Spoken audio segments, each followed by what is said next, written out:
The sound of a car engine idling outside broke the early morning calm. Jason pulled back the curtain of the small apartment window and froze. A sleek black SUV was parked right in front of their building. It wasn't the kind of car you'd expect to see in his rundown neighborhood, where rusted sedans and old pickup trucks were the norm. Two men in dark suits stepped out, their faces stern. Jason's heart raced as they marched up to his front door. Before he could move, there was a loud knock. "Jason!" His mother, Clara, called from the kitchen, her voice laced with concern.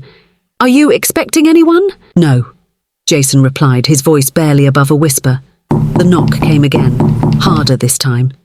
Jason opened the door cautiously, his palms sweating. "Are you Jason Carter?" one of the men asked.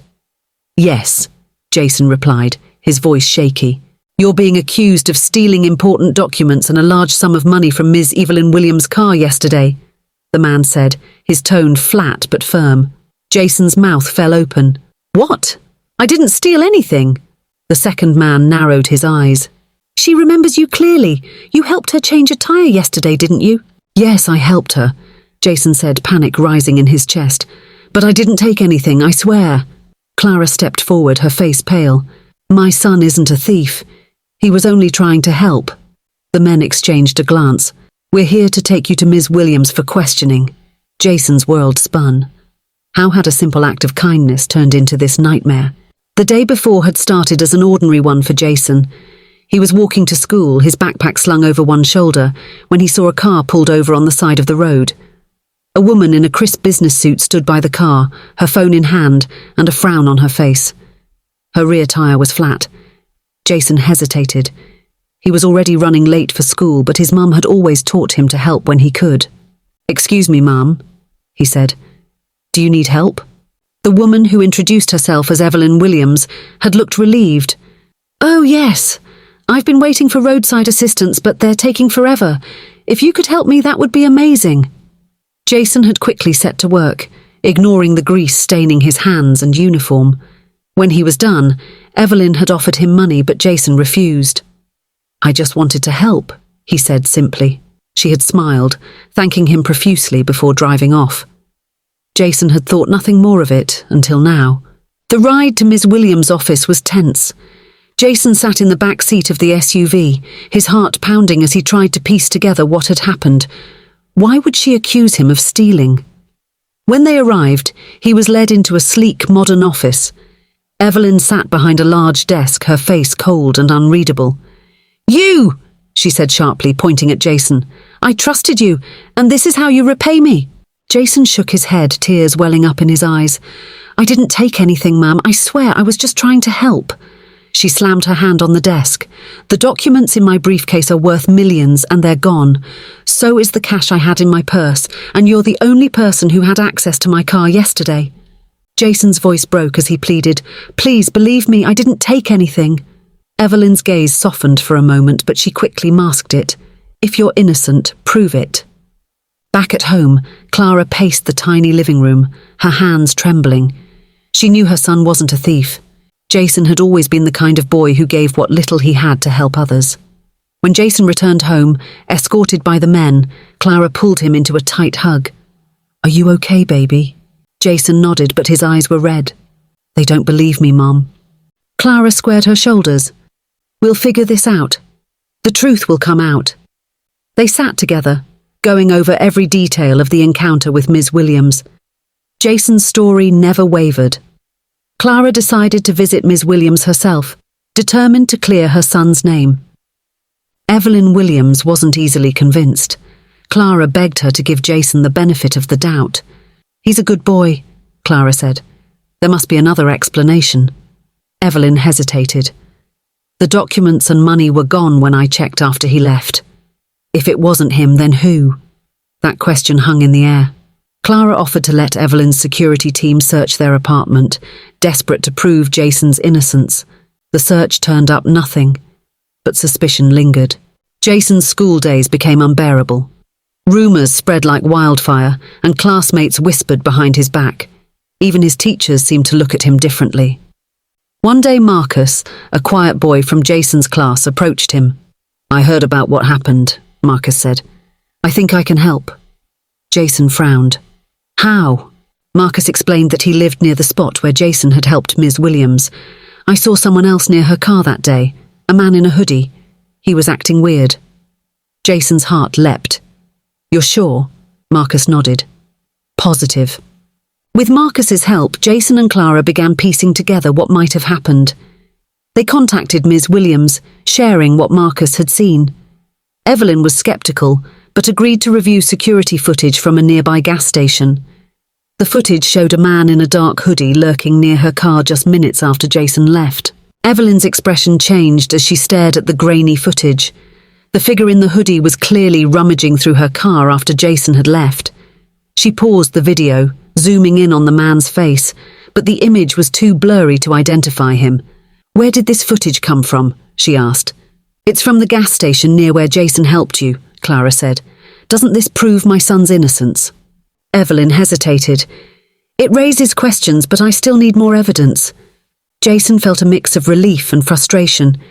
He was no longer the sole suspect, but the cloud of suspicion hadn't fully lifted. Determined to prove his innocence, Jason decided to investigate further. He and Marcus returned to the area where he'd helped Evelyn. They retraced his steps, looking for anything that might have been overlooked.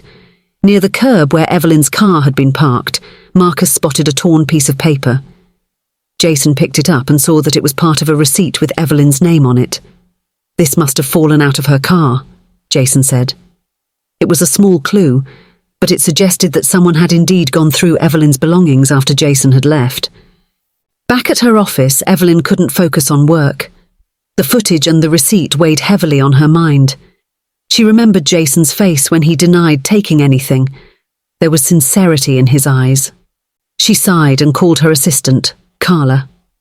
I need you to pull all the security footage from our office parking lot for the last 48 hours. Let's see if we missed anything. Clara nodded. Right away, ma'am. Evelyn wasn't ready to apologize just yet, but she couldn't ignore the growing doubt in her accusations. Word of Jason's alleged involvement spread quickly in the neighborhood. Some people believed him, while others whispered behind his back. Clara did her best to shield her son from the harsh judgment, but Jason could feel the weight of their stares. Why do people believe the worst so easily? He asked his mum one evening.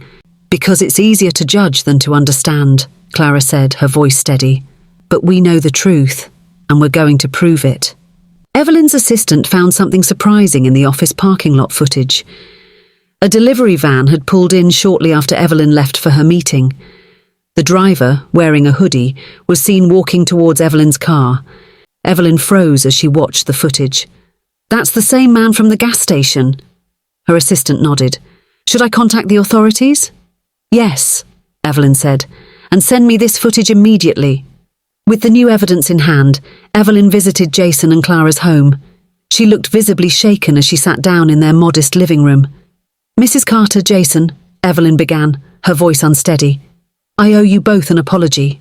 It seems I was wrong. Clara's eyes filled with tears. Thank you for saying that, it means a lot. Jason stayed quiet, his emotions a mix of relief and lingering hurt. I want to make this right, Evelyn said. Jason, I can see now that you were only trying to help me.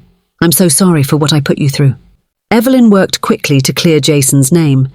She contacted the school principal, neighborhood leaders, and even held a small meeting at her office to set the record straight. I accused Jason unfairly, she admitted publicly. He didn't steal anything. In fact, he showed incredible kindness by helping me when I was in need. Jason's reputation was restored, but the experience left him changed. It's hard to forget how easily people turned on me, he told his mum. Use that pain to grow stronger, Clara said.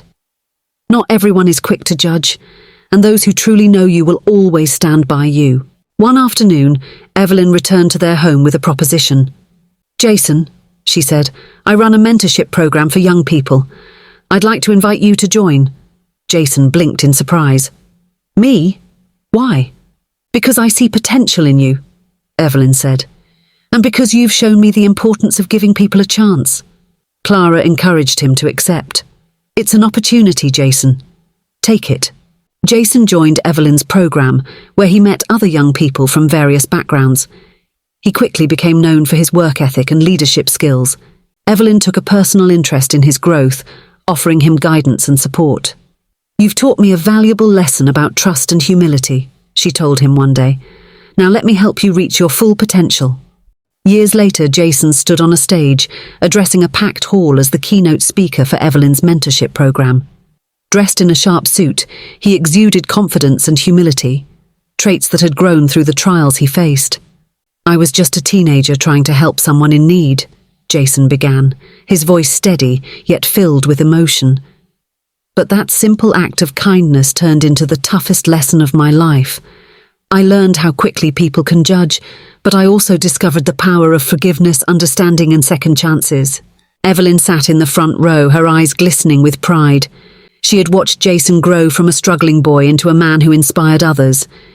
He had not only cleared his name but used his experience to advocate for fairness and empathy in a world often quick to judge. After the speech, Evelyn approached him with a warm smile. "You've come a long way, Jason," she said. "And I couldn't have done it without you, Mrs. Carter," Jason replied. "No," she said, shaking her head. "You had it in you all along, I just helped you see it." That evening, Jason returned to his neighborhood, now a place of hope rather than whispers. Clara greeted him at the door with a proud smile. "You've made me so proud, Jason," she said, hugging him tightly. "Everything I am is because of you, Mom," he said. As Jason looked around the home where his journey began, he realized how far he had come, not just in achievements, but in understanding life's deeper truths. Helping Evelyn had been a small act, but it had set off a chain of events that changed his life forever. The challenges had strengthened him. The betrayals had taught him resilience, and the redemption had shown him the beauty of forgiveness. Jason knew there would always be obstacles, but with the lessons he'd learned and the support of those who believed in him, he was ready to face whatever came next. The story wasn't just about clearing his name, it was about finding his purpose. And now Jason was determined to help others find theirs.